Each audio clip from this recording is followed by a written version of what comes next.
गंजाम जिले में कालबैशाखीर तांडव घड़घड़ी पवन सहित किसी अंचल कुआपथर वर्षा जिलार दिगपहंडी चिकिटी नुआपड़ा चांदपुर और पात्रपुर अंचल समेत अनेक स्थान में कालबैशाखीर प्रभाव देखा मिली।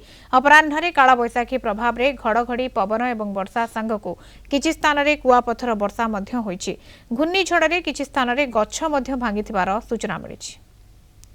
अधिक सूचना नवा दिगपहंडी रिपोर्टर रविंद्र डाकु आम सहित सीधासख जोड़ी होती। रविंद्र, गंजाम जिले में काल बैशाखीर तांडव देखा मिली, कौन सब क्षयक्षति नहीं सूचना मिल पारुछि?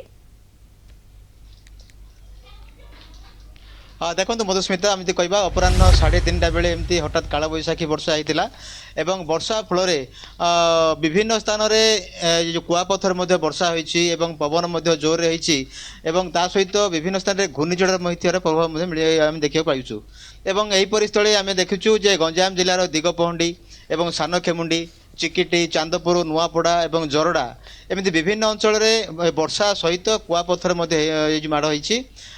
जेहेतु पाणीपाग विभाग पूर्वर जो निर्देश देते यही समय सतर्कता अवलंबन करने और वज्रपात समय बाहर को कहीं न जावाई एवं आम देखुचु जे वर्षा होची पाग संपूर्ण कोहला हो जाए। सकाळे टिके धो धो खरा होता अपराह्न पूरा पाग बदली जाइए।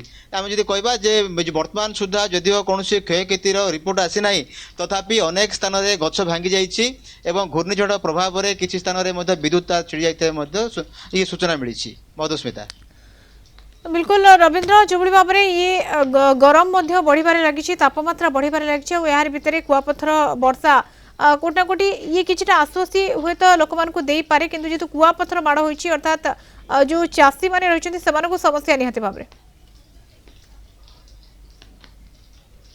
निश्चित मधुस्मिता आम कहवा कुआपथर माड़ होगा फल विशेषकर आंब फसल में अधिक परिमाण में क्षति हो, कारण आप जानते जे वर्तमान आंब जो वर्तमान बाहर समय एवं चना पर आंब कषि एमती जदि कुआपथर वर्षा हुए काल बैशाखी प्रभाव में आंब फसल व्यापक क्षति होवार संभावना रही। या सहित परिवा फसल जो रही कुआपथर माड़ हेले अनेक परिमाण क्षति होवार संभावना रही।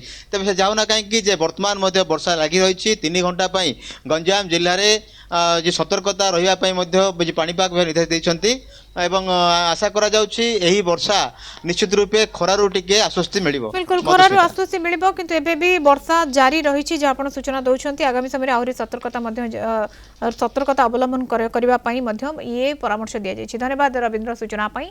दिगपहंडी रिपोर्टर रविंद्र डाकुआ जोड़ी होइथिले।